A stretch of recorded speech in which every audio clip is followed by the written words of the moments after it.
அனைவருக்கும் வணக்கம். அகரம் ஜோதிடம் Sivakasi Senthil Bhattar YouTube channel next gen astro media இணைந்து வழங்கும் தை மாத பலன்கள் இப்பொழுது பார்க்க இருக்கின்றோம். ஜனவரி மாதம் 15ஆம் தேதி முதல் பிப்ரவரி மாதம் 15ஆம் தேதி வரை இந்த தை மாதமானது நடைபெறுகிறது.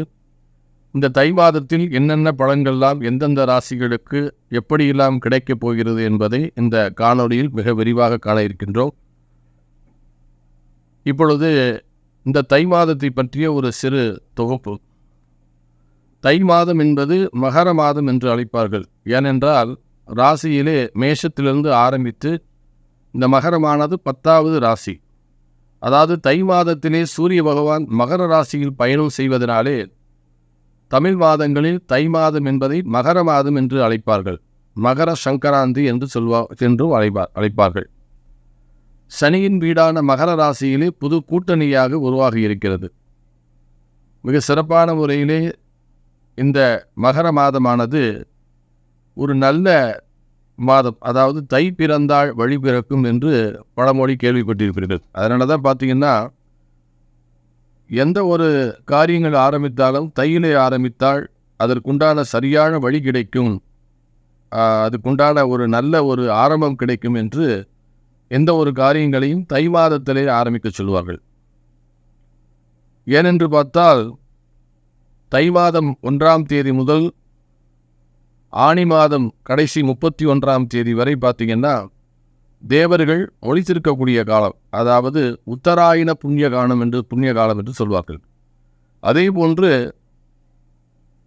ஆடி மாதம் 1ஆம் தேதி முதல் மார்கழி மாதம் 30ஆம் தேதி வரை பார்த்தீங்கன்னா தட்சிணாயன காலம் அப்படின்னு சொல்லுவாங்க. தேவர்கள் உறங்குகின்ற காலம்.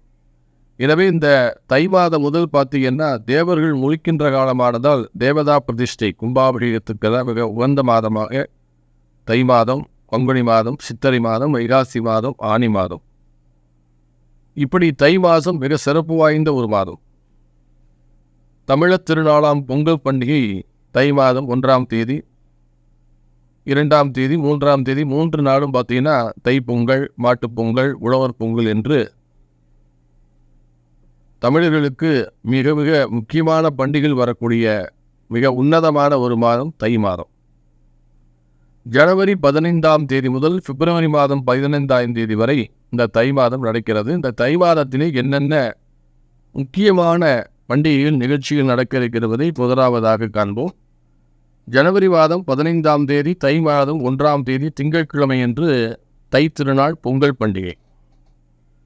இந்த பொங்கல் பண்டிகை என்று காலை 6 மணிக்கு மேல் 7:25 மணிக்குள்ளும், 9 மணிக்கு மேல் 10:25 மணிக்குள்ளும், மதியம் 12 மணிக்கு மேல் 1 மணிக்குள்ளும் பொங்கல் வைத்துக் கொள்ளலாம். அன்றைய தினம் சோமவாரம் திங்கட்கிழமை. எனவே காலை 6 மணிக்கு மேல் 7 மணிக்குள் சந்திரகோரையிலே மிக சிறப்பான முறையிலே பொங்கல் இடலாம். நல்ல நேரம். அடுத்தார் போன்று பார்த்தீங்கன்னா ஜனவரி மாதம் 16ஆம் தேதி செவ்வாய்க்கிழமை முருகப்பெருமானுக்கு உகந்த நாள் என்று சஷ்டி விரதம் மேற்கொள்ளலாம். அதனை அடுத்தார் போன்று மிக முக்கியமான நிகழ்வுகளே ஜனவரி மாதம் 17ஆம் தேதி உழவர் திருநாள். அதனை அடுத்தார் போன்று ஜனவரி மாதம் 20ஆம் தேதி முருகப்பெருமானுக்குரிய கார்த்திகை விரதம் அனுஷ்டிக்கப்படும். ஜனவரி 21ஆம் தேதி ஏகாதசி விரதம் இருப்பவர்கள் இருக்கலாம். ஜனவரி 23ஆம் தேதி அன்று வளர்பறை பிரதோஷமானது வர இருக்கின்றது. அதனை அடுத்தார் போன்று மிக முக்கியமான நிகழ்வு தை மாதம் ஜனவரி மாதம் 25ஆம் தேதி தைப்பூசம், தை பௌர்ணமி மிக சிறப்பான முறையிலே முருகப்பெருமானுக்கு உகந்தது. அதுபோக தைப்பூசமானது யமதர்மனுடைய ஜென்ம நட்சத்திரம். திருப்பைஞ்சிலி, திருச்சியிலிருந்து 15 கிலோமீட்டர் உள்ள அந்த திருப்பைஞ்சிலே யமதர்மன் பாலகனாக பிறந்து இன்றும் சிவபெருமான் பார்வதி தேவியுடைய பாதத்திலே பாலகனாக காட்சி தருக்கிறார். தைப்பூசம் அன்று அங்கே மிக சிறப்பான வழிபாடுகள்லாம் நடக்கும். அங்கே சென்று வழிபட்டால் அன்றைய தினம் நமக்கெல்லாம் நீண்ட ஆயுள் கிடைக்கும். வேலை இல்லாதவர்களுக்கு வேலை உத்தியோகம் கிடைக்கும். மிக முக்கியமான ஒரு இடம் அந்த திருப்பைஞ்சிலி. தைப்பூசம் மிக முக்கியமான ஒன்று. அதனை அடுத்தார் போன்று ஜனவரி மாதம் 26ஆம் தேதி நமது இந்திய குடியரசு தினம். ஜனவரி 29ஆம் தேதி அன்று சங்கடகர சதுர்த்தி நடைபெற இருக்கிறது. அதனை அடுத்தார் போன்று ஜனவரி 30ஆம் தேதி மாத சிவராத்திரி நடைபெறுகிறது.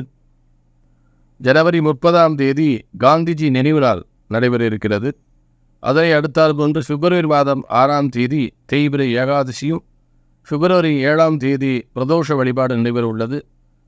பிப்ரவரி மாதம் 8ஆம் தேதி மாத சிவராத்திரியும், பிப்ரவரி மாதம் 9ஆம் தேதி மிக முக்கியமாக முன்னோர்களுக்கு வந்த தை அமாவாசை. வருடத்திலே ஆடி அமாவாசை, புரட்டாசி அமாவாசை, தை அமாவாசை முன்னோர்களுக்கு மிக சிறந்தது. அதில் அந்த தை அமாவாசை வருகின்ற பிப்ரவரி மாதம் 9ஆம் தேதி நடைபெறுகிறது. இந்த மிக முக்கியமான தை மாதத்திலே இந்த நிகழ்வுகள் எல்லாம் நடைபெற உள்ளது. இப்பொழுது இந்த தை மாதத்திலே ஒவ்வொரு ராசிக்காரர்களுக்கும் என்ன மாதிரி பலன்கள் அமையப் போகிறது, அவர்களுடைய வாழ்க்கை தரம் எப்படி உயரப் போகிறது என்பதை பார்ப்போம். ஏற்கனவே கூறியது போல் சனிப்பெயர்ச்சி முடிந்து இப்பொழுது இந்த தை மாதம் பிறந்து உள்ளது. மேஷ ராசிக்கு பார்த்தீங்கன்னா ஏற்கனவே இந்த தை மாதத்தில் இதுவரை நடந்தது பார்த்தீங்கன்னா, அவர்களுக்கு 11ஆம் இடமான லாபஸ்தானத்திலே சனி பகவான் இருந்து அவர்களுக்கு மிக சிறப்பான முறையிலே அந்த சனிப்பெயர்ச்சியிலிருந்து அவர்களுக்கு லாபசனி நல்ல ஒரு வாழ்க்கை தரத்தை உயர்த்தக்கூடிய ஒரு காலகட்டமாக மேசராசிக்கு அமைந்திருக்கிறது. மேசராசிக்கு 5ஆம் அதிபதியாக விளங்கக்கூடிய சூரிய பகவான் உங்களுடைய ராசிக்கு 10ஆம் இடத்தில் இருக்கிறார். குறிப்பாக உத்தியோகத்தில் இருப்பவர்களுக்கு இதுவரை மிகவும் கஷ்டப்பட்டு வந்து பதவி உயர்வு இல்லாமல் சோர்ந்து போயுள்ள மிக முக்கியமான அதிகாரிகளுக்கெல்லாம் பதவி உயர்வு கிடைக்க இருக்கிறது. இந்த மார்கழி மாதம் நிறைவு பெற்று தை மாதம் பிறந்தவுடன் மேஷராசிக்காரர்களுக்கு மிக முக்கியமான பதவி உயர்வு கிடைக்க வாய்ப்பு இருக்கிறது.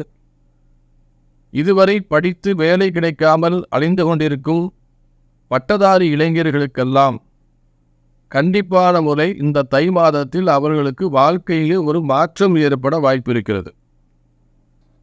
படித்து முடித்துவிட்டு அலைந்து தெரிந்து ரொம்ப கஷ்டப்பட்டு வேலை கிடைக்கவில்லை என்று விரக்தியில் உள்ள மேசராசிக்காரர் பட்டதாரி இளைஞர்களுக்கு இந்த தை மாதம் பிறந்தவுடன் கண்டிப்பாக அவர்களுக்கு ராசிநாதன் செவ்வாய் 10ஆம் வீட்டில் உச்சம் பெற்று அமரப்போகிறார்.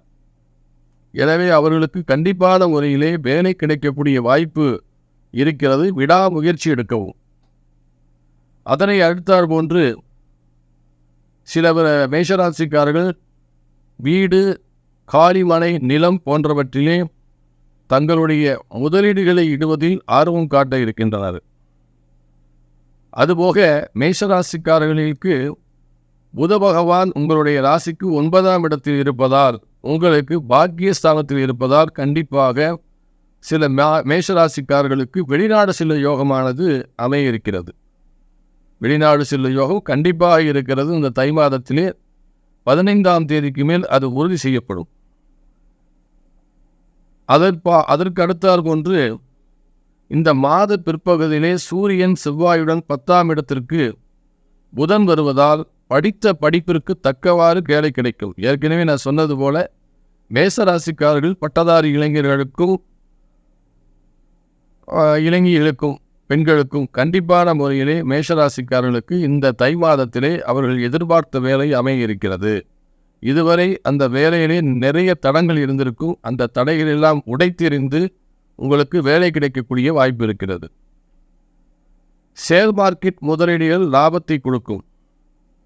கண்டிப்பாக நீங்கள் மேஷராசிக்காரர்கள் தங்களுடைய வெகுவான முயற்சியை காட்டி இந்த தை மாதத்தின் பலன்களை நீங்கள் அடைய வேண்டும், வெற்றி அடைய வேண்டும். முழுமுதற் கடவுளாக விளங்கக்கூடிய சூரிய பகவானை ஞாயிற்றுக்கிழமை அன்று காலை 6 மணிக்கு மேல் 7 மணிக்குள் சூரிய கோரையில் அவருக்கு சிகப்பு நிற வஸ்திரம் சாத்தி செவ்வரளி மாலை அணிவித்து கோதுமை தானியம் வழங்கி அர்ச்சனை செய்தால் கண்டிப்பான முறையிலே தை மாதத்தின் முழு பலத்தையும் மேசராசிக்காரர்கள் அடைவார்கள் என்பதில் எந்த ஒரு ஐயம் இல்லை.